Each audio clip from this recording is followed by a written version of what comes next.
কিছুতেই একটানা পড়াতে মনোযোগ ধরে রাখতে পারছি না। আবার এদিকে যেটুকু মুখস্থ করছি সেটাও 2-1 দিনের মধ্যে সব ভুলে যাচ্ছি। এভাবে তো এবার পরীক্ষায় ফেলই করে যাব মনে হচ্ছে। যদি তুমিও এই জীবন সমস্যার সমাধানটা খুঁজছো, তাহলে আজকের ভিডিওটাকে অবশ্যই শেষ অবধি একবার দেখো, কারণ আজ এই ভিডিওতে আমি বেশ কিছু বেস্ট সেলিং বই থেকে বেস্ট স্মার্ট আইডিয়াগুলো তোমার সঙ্গে শেয়ার করব। তো চলো শুরু করা যাক। Smart idea number 1, exercise boost brain পাওয়ার। ব্রেন রুলস বইতে লেখক জন মেদিনা বলছেন যে বিভিন্ন বৈজ্ঞানিক গবেষণার উপর ভিত্তি করে দেখা গেছে যে যখন আমরা এক্সারসাইজ করি, বিশেষ করে সেই ধরনের অ্যারোবিক এক্সারসাইজ যেগুলো করলে হার্ট রেট বৃদ্ধি পায়, সেই সময় আমাদের ব্রেনে ব্লাড ফ্লো ইনক্রিজ হওয়ায় ব্রেনের খাদ্য অর্থাৎ অক্সিজেন ও নিউট্রিয়েন্টসের সরবরাহ বেড়ে যায়। এর ফলে আমাদের ব্রেনে BDNF অর্থাৎ ব্রেন ডিরাইভড নিউরোট্রফিক ফ্যাক্টরের ক্ষরণ বৃদ্ধি পাওয়ায় আমাদের ব্রেনের মধ্যে নিউরোজেনেসিস অর্থাৎ নতুন ব্রেন সেলস তৈরি হওয়া এবং সিন্যাপটিক প্লাস্টিসিটি অর্থাৎ নতুন নতুন নিউরাল কানেকশন তৈরি করতে পারার ক্ষমতা বেড়ে যায়, যেটা ব্রেনের জন্য নতুন কিছু শেখা বা মনে রাখতে পারার কাজটাকে সহজ করে দেয়। এছাড়া স্পার্ক বইতে লেখক জন র্যাটি বলছেন, রেগুলার এক্সারসাইজ করার ফলে ব্রেনের ভিতর বিভিন্ন নিউরোট্রান্সমিটার যেমন সেরাটোনিন এবং ডোপামিনের সঠিক ব্যালেন্স তৈরি হয়, যার ফলে মেন্টাল ক্ল্যারিটি বাড়ে এবং কগনিটিভ পারফরমেন্স আরও শার্প হয়ে ওঠে। Smart idea number 2, slip well think well. Brain rules বইতে লেখক জন মেদিনা বলছেন যে আমরা যখন কোনো একটা জিনিস মুখস্থ করি, সেটা প্রথমে আমাদের ব্রেনের শর্ট টার্ম মেমোরির জায়গায় গিয়ে স্টোর হয়। এরপর যখন আমরা ঘুমাই, তখন গভীর ঘুমের মধ্যে সেই মুখস্থ করা ইনফরমেশনগুলোকে আমাদের ব্রেনের শর্ট টার্ম মেমোরির জায়গা থেকে লং টার্ম মেমোরির জায়গায় ট্রান্সফার করার কাজ চলে। কাজেই ঘুম যত গভীর হয়, স্মৃতিশক্তি ক্ষমতা ততই বাড়ে।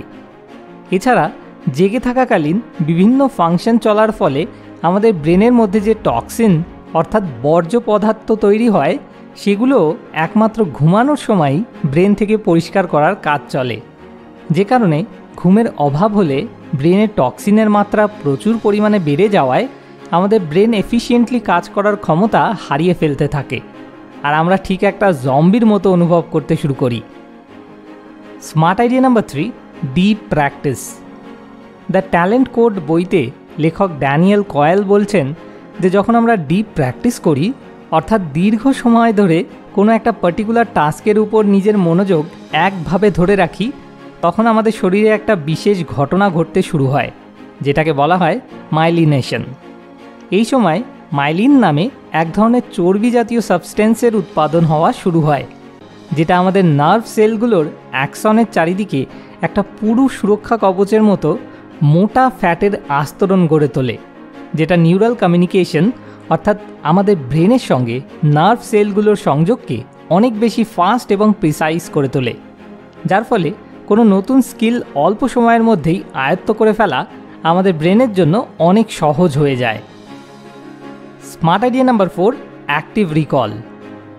মেক ইট স্টিক বইতে লেখক পিটার ব্রাউন বলছেন যে যখন আমরা কোনো একটা নতুন কিছু মুখস্থ করি, তখন বেসিক্যালি আমাদের ব্রেনের মধ্যে একটা নতুন নিউরাল কানেকশন তৈরি হয়, যেটাকে একটা মাসেলের মতো কল্পনা করা যেতে পারে। কারণ ঠিক যেমন কোনো মাসেলকে আমরা যত বেশি এক্সারসাইজ করি তত বেশি সেই মাসেলটা স্ট্রং হয়ে ওঠে, ঠিক তেমনই যত বেশিবার আমরা সেই মুখস্থ করা জিনিসটাকে মনে করার চেষ্টা করি, তত বেশি সেই নিউরাল কানেকশনটা স্ট্রং হতে থাকে। তাই কোনো পড়া দীর্ঘদিন অবধি মুখস্থ রাখতে পারার জন্য সেই পড়াটাকে বারবার বই দেখে দেখে পড়ার বদলে যদি আমরা সেই পড়াটা বই বন্ধ করে মনে করার চেষ্টা করি, তাহলে সেই নিউরাল কানেকশনটার এক্সারসাইজ হওয়ার ফলে সেটা স্ট্রং হয়ে উঠতে থাকে। ঠিক একই কারণে যদি আমরা বহুদিন অবধি সেই পড়াটা রিকল করার চেষ্টা না করি, তাহলে সেই নিউরাল কানেকশনটা দুর্বল হতে শুরু করে, আর একটা সময় পর গিয়ে আর আমরা সেটা বই না দেখে মনে করতে পারি না। তাই দীর্ঘদিন অবধি মনে রাখতে পারার জন্য ক্রমবর্ধমান দিনের গ্যাপে, মানে প্রথমে 2 দিন, তারপর 4 দিন, তারপর 8 দিনের গ্যাপে এভাবে সেই পড়াটাকে লাগাতার রিভাইজ করতে থাকাটা জরুরি হয়ে পড়ে। এবার পালা মোস্ট মোটিভেটিং কমেন্টের। শান্ত, তোমার এই কমেন্টের মাধ্যমে আমার মনোবল বহু গুণে বাড়িয়ে দেওয়ার জন্য আমিও তোমার কাছে চিরঋণী থাকব। ভিডিওটা শেষ অবধি দেখার জন্য অসংখ্য ধন্যবাদ। মোর উইজডম, মোর সলিউশন, বেটার লাইফ।